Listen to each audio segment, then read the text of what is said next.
Now let's talk a little bit about anatomical directions, planes, and sections. Now in order to be able to have some system of reference, like a map, we have north, south, east, and west, so that we can say that Winston-Salem is west of Raleigh-Durham and north of Charlotte and so forth. We have to have a standardized system. So in anatomy and physiology, we have the standard reference, the anatomical position. Within the anatomic position, we can now start to describe some terms. So first, let's introduce the anatomic position. And to do that, I'm going to need a model. So we will use Darth Vader, also known or formerly known as Anakin Skywalker. So we'll use Anakin as our mannequin, and we're going to have him stand in the anatomic position here. And so this is the standard position of reference when we talk about parts of the body in relationship to one another. So that when we say the hand, for example, is going to be lateral to the midline of the body, that is out to the side, we always know that we're talking about the person or the subject in this position. They don't have their arms crossed on their chest. They're not sitting down. They're not doing yoga. They're not dancing. They don't have their hands waving over their heads. So that way we have a fixed common frame of reference. And this, once again, is called the anatomic position. And when we talk about the anatomic position, we assume the subject is either standing or lying down. When the subject is lying face down, we call this prone because they're prone to be stepped on. And if they are lying face up, we call this supine. Notice that in the anatomic position, the palms are facing forward and the feet are also close together and facing forward. Now we can start to define some directions. So anything that is up is superior. Anything that is down is inferior. Anything that is toward the subject's midline of their body is medial, and anything that is away from the subject's midline, their longitudinal midline, is called lateral. Next, when we refer to any point of attachment of an appendage like an arm or a leg, we have some special terms that apply to these. For example, if we take the arm, for example, the shoulder is the point of an attachment, so it is proximal. So it is in proximity to the torso, and we would call this the proximal most part of the arm because it is the point of attachment. Likewise, on the legs, the hip would be the proximal most part of the leg. So proximal is a direction towards the point of attachment. So as we move up the arm from the fingertips toward the shoulder, we are moving proximally. And as we move along the arm toward the fingertips, we're going further and further away from that point of attachment, and we call that distal. And think of distal like distant, being distant from the point of attachment. Now let's have our subject turn sideways. And that way we can talk about two other important directions: anterior, which is toward the front of the body, and posterior, which is toward the back of the body. And we'll see this has a special distinction in humans, as we'll see a little bit later, because we also have some synonymous terms in the human. We can say ventral refers to the front surface or front aspect of the body, and dorsal refers to the posterior or back portion of the body. So dorsum literally means the back of something. So the dorsal aspect is the back, the ventral aspect is the front. And when we talk about a direction that is anterior in the human, we're moving towards the ventral surface. When we talk about a direction that is posterior in the human, we are talking about something moving toward the dorsal or back surface. We also have a synonymous term for superior in the human, and that in the human, as we move in the superior direction, we're moving towards the head. Now we have several anatomical terms that reference the head, one of which is the cephalic area. The cephalic region is the head region. We can also call this the cranium, is the 8 bones of the skull that form the cavity where the brain will reside. So we can call this the cranial direction. So in the human, any direction that's superior is going to be towards the head, so we would call this also in the cranial direction or the cephalic direction. They're used interchangeably. So cranial, cephalic, and superior can all be used interchangeably with the human. Now let's talk about one more direction that really pertains to the torso. and that is called the caudal direction. And cauda means tail, Latin for tail, so it is in the direction of the tailbone. In the human, that would be our coccyx. And so when we talk about the caudal direction, we're moving inferior, but we can only really reference this with the torso, because once you move below the torso, now you're getting into the legs, you've moved past the tail. So you're no longer moving in the caudal direction. In the human, you've moved beyond it. So when we refer to the caudal direction, which is another term that's synonymous with inferior, we're still talking about only the region of the torso down to the base, the floor of the pelvis. So once we talk about the legs, now we're talking about proximal distal or just inferior superior. We would no longer use the term caudal. Now for our last direction, let's teleport our subject out of here and replace it with the torso model from the lab. So here we're looking at the model, and we can see part of the surface of the skin. This is the superficial most part of the model. If we were to dissect this, if this were a person and we were to dissect this person and we take the skin off, then we'd be going deeper. We'd go through the muscle layer, then we'd get to the bony layer.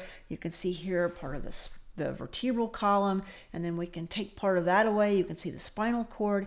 As we delve deep into the body, we are literally going in a direction called deep. So the spinal cord is deep to the back, so the muscles of the back, and the muscles of the back will be deep to the skin on the back. And as we go from the interior of the body to the exterior, we're going what we call superficial. So as we go into the body, we're going deep, and as we make our way out of the body back towards the surface, we are going superficial. Once we get into the lab, we'll see several torso models that we can practice on and basically figure out our directions, our planes, and all of these kinds of things. So let's have a look. Anything that is toward the head or up is in the superior direction. Anything that is down or toward the feet is the inferior direction. If we take reference to the body along the midline here and we look in this direction, the body midline, anything toward the body midline is in the medial direction. Anything away from the body midline is in the lateral direction. So we have superior, inferior, we have medial, and we have lateral. When we talk about a point of attachment, such as a limb, anything that is close to the point of attachment is proximal. Anything that goes away from the point of attachment is distal. So for example, on the arm, the proximal most part is the shoulder. And think of proximity. It's in the proximity to the body torso, to the trunk. As we go away from that, we're going more and more distal, so that as you move away from the shoulder and you go to the elbow, that's going more distal. The wrist would be more distal still, and the fingertips would be the most distal. So proximal is closest to a point of attachment, so we would have the shoulder and the hip being the proximal most part of the arm and the leg respectively, and we would have the fingers and the toes be the distal most part of those appendages respectively. Now when we talk about the body torso and the head, we usually don't use the term proximal and distal. These are for appendages with a point of attachment. Now what we will talk about is when we discuss things like where things are in relationship to one another, we'll use things like superior, inferior, medial, lateral. We also have a few other terms that we can define, in that the region toward the head we call the cranial region. So anything toward the head can be called the cranial direction. So if we're moving from the heart, say, to the head, we're moving in the cranial direction.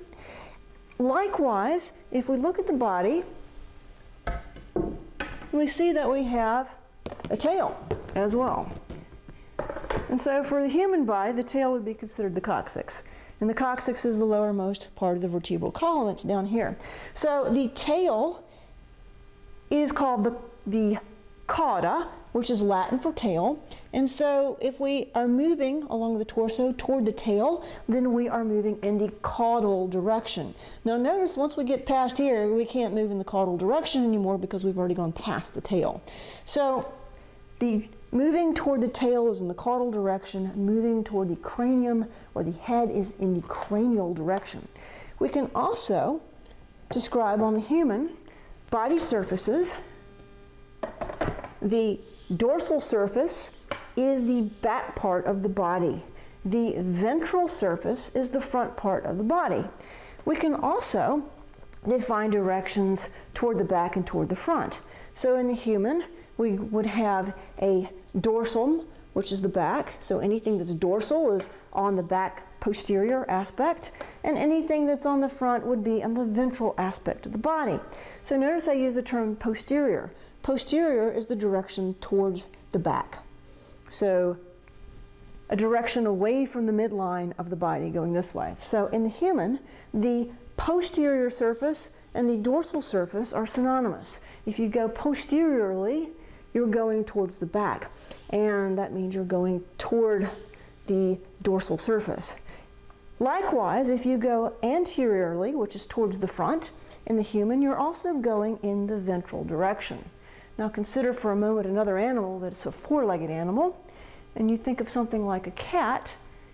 You would think that the posterior direction would now be toward the tail, and the anterior direction would be toward the head, toward the neck. But remember, the cat is on all fours. So a cat or a dog would have a slightly different arrangement in that it would be sitting on all fours or standing on all fours. So the ventral direction, which is the front part of the body surface, would be inferior in the cat, and the posterior part of the cat would be the tail. The superior part of the cat would be the back, because once again, up is superior, down is inferior, and because the cat is sort of horizontally displaced, if you will. I don't think displaced is the right word, but since it's standing horizontally, then the dorsal surface of the cat, that is the back of the cat, is facing up, whereas the front of the cat is facing down, so inferior. Whereas in the human, the back of the person is facing posteriorly, and the front of the person is facing anteriorly. Now let's take a quick look at the planes of section. So when we look at any kind of anatomical imaging using CT, MRI, PET, these kinds of things, we will be looking at slices within the body. So basically we take a few millimeters of tissue and look just at that little slice. And we can slice tissue in three major ways. We have what we call the sagittal plane of section here, that's this blue plane, that divides the body into left and right halves. So if we think about sagittal, think of Sagittarius, the archer. So it's kind of like you're separating the body into left and right halves. And if we separate it right down the body midline, we would have what we call a mid-sagittal section. So this is basically right along the longitudinal axis, separating body into left and right halves. If we move to the side, so that we go away from the body midline, but we're still dividing the body into left and right sections, we can be unequal sections. In this case, we would call it a parasagittal section. Now, if, on the other hand, we decide to separate the body into front and back halves, now we have made what is called a coronal plane or a frontal plane. And think about when we look at the front of the body, we would see part of the frontal aspect here. So think of the frontal plane. So we're cutting away part of the frontal part of the body. So the frontal plane basically separates the front from the back. You can have also the term coronal used, and that is often seen when we image things like the brain and the head and neck region. And think of corona like a crown. Corona being a crown that surrounds the head. So think of sectioning that way.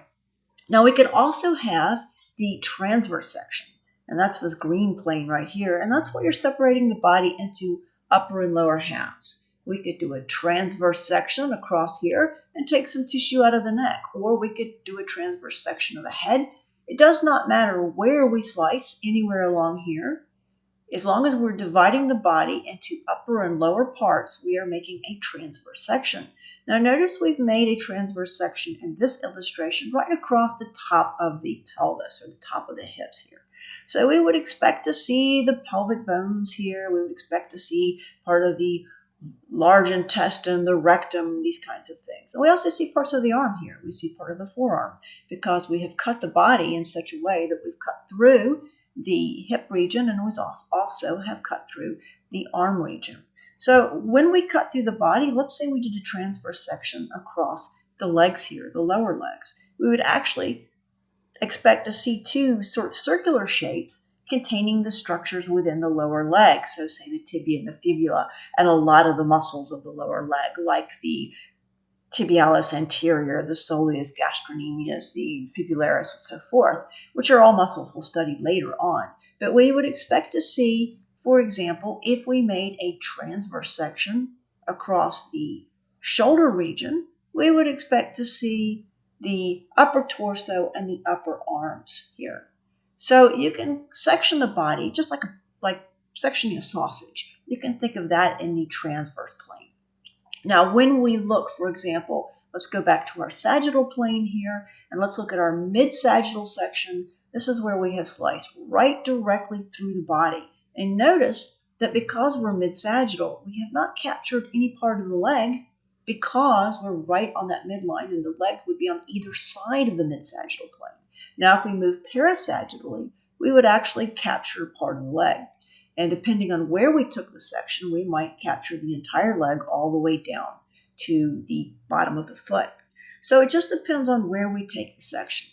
And if you look through CTs and MRIs and so forth, it's often like looking through pages of a book where you can go from one side of the subject to the other side. And let's say we had a sagittal view, we could start from the very tip of the shoulder, and all we'd see is the tip of the shoulder. And as we progressed on through, we'd get more and more of the body until we got to the mid-sagittal plane, where we'd get the body longitudinal center line here, and we'd be right between the legs, so we wouldn't see any part of the legs. And then we'd progress parasagittally to the opposite side until we got to the tip of the opposite shoulder.